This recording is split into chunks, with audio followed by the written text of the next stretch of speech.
Hey everybody, I think we're going to go ahead and get started. I'm Heather Cook. I'm one of the reproductive endocrinology physicians at Coastal Fertility. And tonight we're going to be talking about IVF or in vitro fertilization, which is a pretty extensive conversation. So we're going to go over as much as we can. But if you have any other questions, please feel free to type them in and we'll try and get to all of those. And obviously, if you ever come into our office, we will go over this in much more detail if IVF is a treatment that is deemed appropriate for you. So I think the first question people usually have is, who's a candidate for IVF? I think a lot of people have the fear that coming into a fertility center, they're going to be told that their only option is IVF and that everybody has to do IVF, which is really not true. We have a lot of simpler treatment options, which the majority of our patients will at least start with. And a large majority of them will actually get pregnant with the simpler treatment options. And so IVF is usually utilized in very specific situations or if the simpler treatments are not working. So generally, patients would be referred for IVF if they have tried and failed to conceive with the simpler options. Certain things that may make the doctor recommend IVF right away would be issues with the fallopian tubes, if the fallopian tubes are blocked, issues with the sperm, if the sperm count is really low, or if there isn't any sperm and we're going to be needing to get sperm from a testicular biopsy procedure. That would all be performed with IVF, and we would not try simpler things first in that situation. Sometimes we'll go to IVF, based on the woman's age, if we think that's going to be a much more successful pregnancy rate. So there are reasons why we would recommend IVF straight away. The process itself usually in total is about 2.5 months. There's different parts of the IVF process, which we'll try and go over today in kind of an organized fashion. The first part really involves giving medications to a woman to try and get more eggs to develop in that particular month and that particular cycle. And I think one common misconception that people have about IVF is that these fertility medications are going to help them grow new eggs, or if they have a low egg count, make new eggs that are not previously there, which is not really how the medications work. So we do put a lot of time and energy into an assessment of the ovaries and the egg count before we start the process. So we will have more information to counsel that patient on regarding what medications do we need to use, what dose, and realistically how many eggs are we expecting the ovaries to make for us. I think another misconception about medications is that they make you feel crazy and emotional, and that's also a misconception. Most of these medications for IVF people feel pretty good on. You do feel a little bloated towards the end of the stimulation, but overall people feel emotionally pretty good with these medications. Third misconception is that because they are injectable medications, I think a lot of people have fear about doing the injections. And I will tell you that 99.9% of our patients, after learning how to do the injections and doing the injections, say that that's one of the easier parts of the process, and they feel very comfortable doing it and have no problems giving the medications to themselves. We have a fabulous team of nurses who will go through individually with patients and show them how to do those medications, so patients feel very comfortable with that. So that's really the first part of the IVF process, is about 10 days to 2 weeks of injections to help the ovaries develop and grow eggs. Again, the egg number that we're aiming for is really dependent on the patient, their age, how many eggs they have to work with. We do require quite a few visits during that time, and that's how we're able to monitor the ovaries very closely and make sure that we're doing the egg retrieval on the right day. As a fertility center, we really never close. We're here 365 days a year for our patients, because when the eggs are ready, we want to get them on the absolute ideal day for them. And because of our, physician number and staff number, we're able to offer that to patients really 365 days of the year. So we do monitor the ovaries very closely. You're coming in for visits usually every few days so that we know exactly when the best day to get the eggs out would be. The egg procedure to get the eggs out is called an egg retrieval. It is done in the office. Patients do get a little bit of anesthesia for about 10 to 15 minutes through some medication in their IV, so they are comfortable and they will not feel the process. It is done through the vagina, and we are able to take a small needle into the ovaries, and with a little suction we're able to go through and get all of the eggs that a woman has grown that month. And those will go straight into the embryology laboratory. Any questions at all so far on that, Holly? I have Holly here who's helping kind of man the questions, so she may interrupt to answer some. All right, so that's the first part, is the stimulation and getting the eggs out. Now what happens from this point on is really the magic of the embryology laboratory. And I think that this is a very underappreciated part of fertility treatment and a part of selecting your fertility center. When we are talking about IVF, you know, obviously we as doctors and nurses have a big part in it, but honestly the biggest part that predicts a success rate for a patient is the quality of the embryology lab and the quality of the embryologist. And we pride ourselves on having a very top-notch, you know, highest end as far as all of the newest equipment, incubators, and that's really what allows us to keep our pregnancy rates way above national average, to offer that to our patients. And so that is a critical part of the IVF cycle. Once we get the eggs into our IVF lab, if we are going to be making embryos right away, they will be fertilized with the sperm. They're not all going to fertilize, but generally a majority will fertilize. Once they're fertilized, they're now called embryos, and we are able to grow the embryos out in the laboratory and watch them and kind of see who are the ones that are growing well, who are the ones that are looking the best and are going to have the best chances of pregnancy for us. And that gives us a lot of information. And we will normally grow those out in the laboratory for a full 5 days. And generally, we will tend to freeze those on day 5 and 6 of growth when they've reached a state called a blastocyst embryo stage. We also have the option at that blastocyst embryo stage to do a small biopsy of the embryos, and that allows us to genetically test the embryos. That is not something that we recommend for every patient, because honestly, every patient probably doesn't need that, but it is an option if patients want to do it, and there are certain patients that we do recommend that for, generally patients who are over 35 years of age, where we do have concern about the egg quality and the genetics of the eggs, are patients that we would recommend the genetic testing for. That genetic testing is able to tell us for each embryo what are the chromosome makeup of those embryos, so that we know, is this embryo with the chromosomes that it has capable of making a baby in a pregnancy, or is it not? Is it never going to result in a pregnancy? And that helps us to not waste the patient's time, money, energy, emotional energy on transferring embryos into the uterus that we know could never result in a pregnancy or a baby. And again, that is called pre-implantation genetic testing, or PGT. It has become very popular. I think probably about 50-60% of our patients are electing to do PGT at this point. So we have a couple questions. The first one is, what is the cost of genetic testing, and will insurance cover it? So that's a good question, and like most insurance questions with really any fertility treatment, the answer is it's all across the board. So we have some patients that have insurance that cover everything, including genetic testing, and they'll do that as many times as the patient needs. We have some patients that have zero fertility coverage on their insurance plan, and then that would be out of pocket. And that whole process generally runs around $3,000 to test all of the embryos from a single cycle. Is the genetic testing something that you do even if you've had genetic testing done in advance? That's a great question. So we have a lot of genetic testing that we talk about these days with pregnancy, before pregnancy. The genetic testing that you do before pregnancy, that is called genetic carrier screening. And that is actually looking at your DNA to see, do you have any specific mutations where if your DNA came together with a partner with the same mutation, you could have a baby with a problem, like cystic fibrosis is an example of that. Spinal muscular atrophy is an example of that. The genetic testing that we do standardly in PGT is not that. It is what we call kind of general screening for aneuploidy, meaning we are not looking for specific genetic diseases. We are simply looking to see, does this embryo have a full set of chromosomes where it could result in a pregnancy and a baby? And those are not issues that you carry as a person in every one of your cells. That is just what happens as we get older as women. We tend to make more abnormal embryos from a genetic standpoint. So that would be applicable to everybody.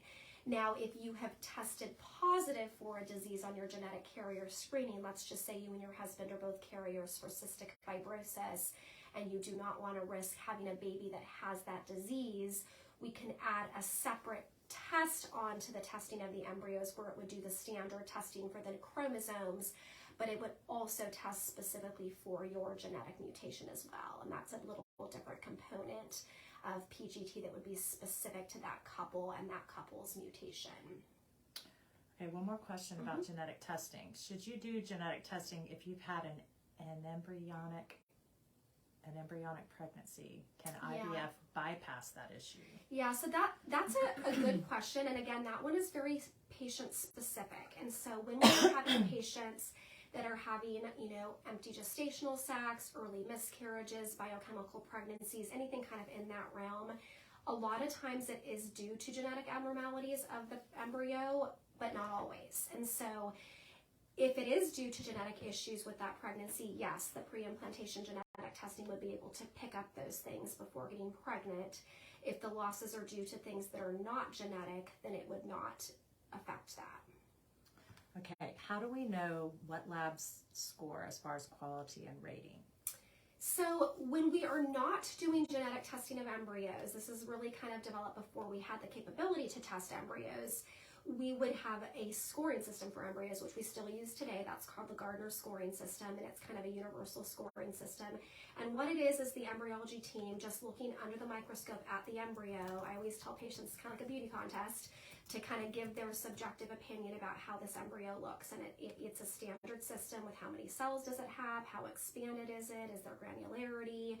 And so we do grade embryos based on that. It is a far from perfect grading system, meaning that we have embryos that get scored, on the A+ range, and they may be genetically abnormal when we test them. And we may have embryos that are kind of further down and not perfect, and they may be perfectly normal and make perfectly normal babies. So it's a system we use.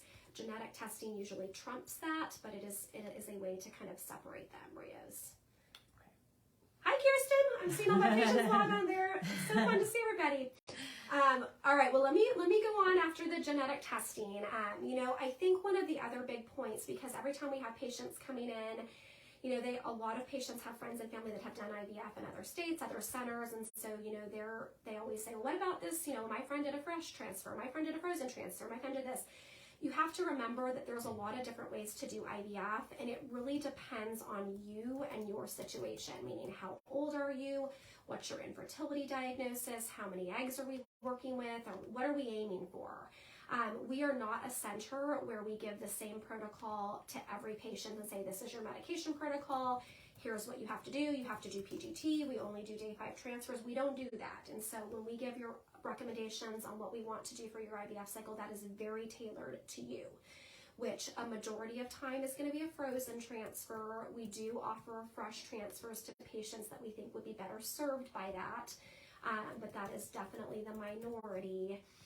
PGT we recommend, we offer if people want to do it, but again, all of these decisions versus, fresh transfer, frozen transfer, is it a day 3, is it a day 2, is it a day 5 transfer, really are going to be based on your personal situation and what we think is going to give you the absolute highest pregnancy rate, because that is our goal. We want you to get pregnant. So those things are kind of all discussed with your physician once they know your situation and all of your testing. So once we get the embryos in the lab, the next part is called the embryo transfer. Again, as I mentioned, a lot of the times these are done in a second month separate cycle, but that is a much simpler process. It usually involves some medication we use to get your uterus ready, get the lining kind of thickened up and ready for an embryo to go in there. And then we would have you come in for the procedure called the embryo transfer. That's my favorite part. Everybody's in the room. There's nobody under anesthesia, so we're all talking and happy.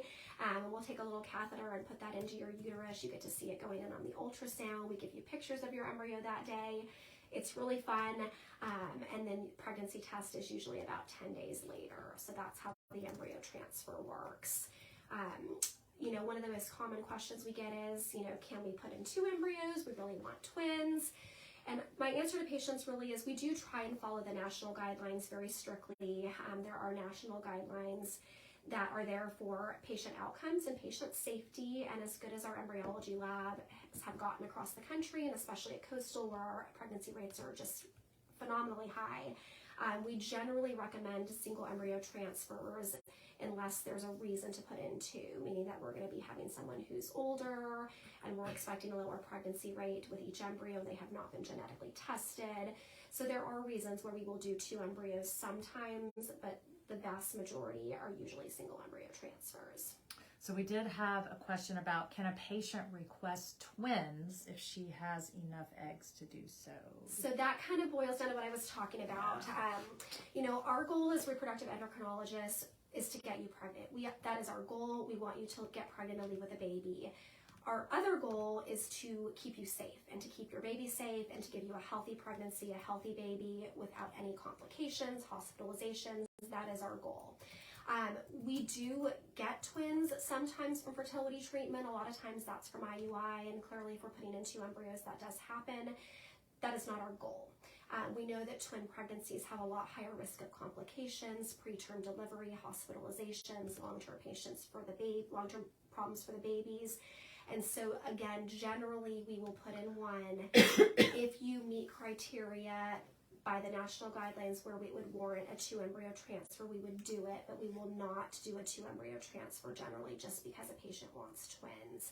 And you also have to remember, and I tell patients this all the time, that these embryos split. I mean, we have embryos split all the time, and it is not unheard of where we put in 2 and we get 3 babies, 4 babies. So that is something that we also need to be very careful about. Okay, one more question. Is there anything that one would do differently with the IVF process, mostly medication-wise, after multiple miscarriages with IVF? So it depends on what the cause of the miscarriages are. Generally we would have you do a full recurrent pregnancy loss workup first. If we think it's because it's an embryo issue, we think the embryo quality, egg quality is bad, which we start to get a sense of when we're watching them grow in the lab. There are some supplements and things we can attempt to use to try and help that. Genetic testing is also very beneficial in that situation if you have had miscarriage of untested embryos prior. But it's a hard situation. There's a bunch of other tests that we do recommend in these very difficult situations, and we have them a lot. Unfortunately, there's not a lot of evidence-based recommendations, meaning that we don't have a clear-cut XYZ, here's what you do in that situation.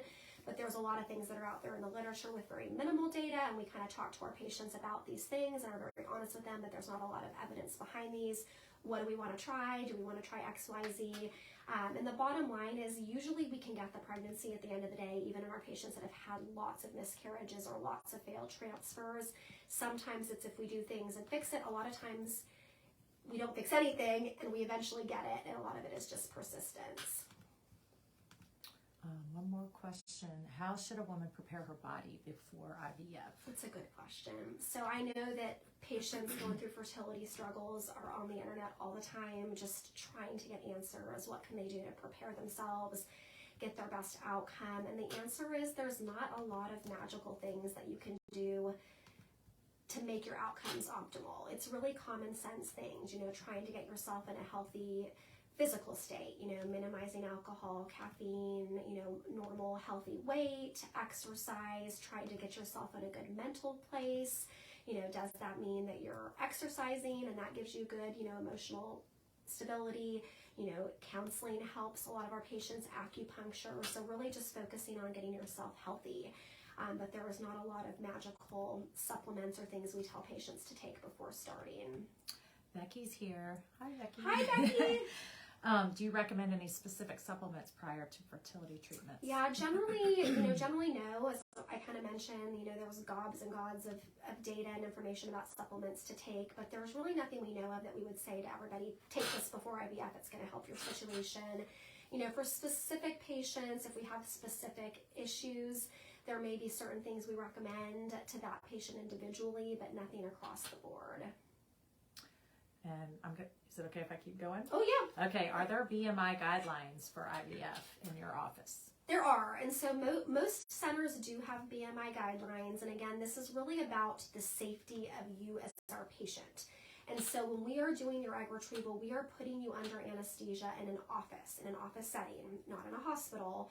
And so we have to be very aware that we need to keep your airway, we need to keep you safe where you're under anesthesia, and that is where the BMI issue comes into play. We do not want to put you in a situation where we are hurting you or potentially causing harm. And so most centers do have BMI cutoffs, ranging anywhere from a BMI of 32 up to 40, 45.